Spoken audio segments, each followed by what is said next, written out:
आणि आता बातम्या पाहूयात सविस्तर। मुख्यमंत्री एकनाथ शिंदे हे नागपूरच्या दौऱ्यावर आहेत। मुख्यमंत्र्यांनी बावनकुळे यांच्या निवासस्थानी भेट दिली।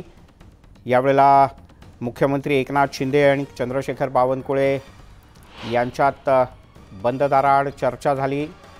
एकनाथ शिंदे यांनी बावनकुळे यांच्या घरी चहापान आणि नाश्त्याचा स्वादही घेतला, पण आधी न ठरलेल्या आणि अचानक झालेल्या या भेटीचं कारण अद्याप अस्पष्ट आहे।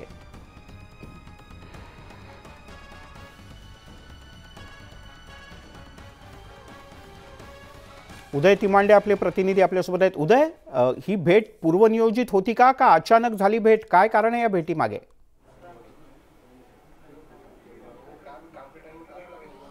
खरं तर मुख्यमंत्री जे आहेत ते आज पारशिवनी येथे त्यांचे उमेदवार राजू पारवे यांच्या प्रचारासाठी जे आहे ते जात होते। मात्र जात असताना रस्त्यात भाजपचे प्रदेशाध्यक्ष चंद्रशेखर बावनकुळे यांचं निवासस्थान आहे आणि अचानक मुख्यमंत्र्यांचा ताफा जो आहे तो चंद्रशेखर बावनकुळे यांच्या घरी आलेला। सध्या आपण पाहतोय चंद्रशेखर बावनकुळे यांच्या घरी जे आहे ते मुख्यमंत्री आणि भाजपचे स्थानिक जे नेते आहेत त्यांच्या महत्त्वाची बैठक जी आहे ती सुरू आहे। आणि या आधी पण आपण पाहिलं होतं की शिवसेनेच्या या रामटेकच्या जागेवर भाजपनं जो आहे तो दावा केला होता।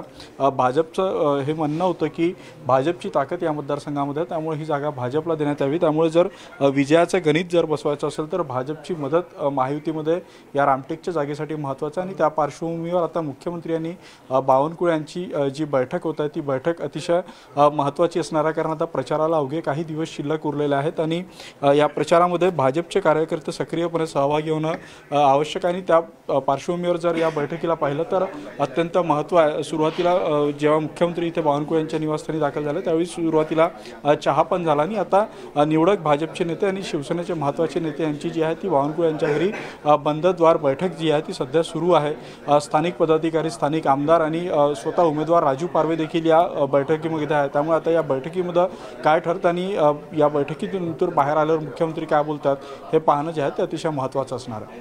तुर्तास उदय, धन्यवाद या माहितीबद्दल। त्यामुळे मुख्यमंत्री राजू पारवे, भाजपचे प्रदेशाध्यक्ष चंद्रशेखर बावनकुळे यांच्यात बंद दाराआड चर्चा।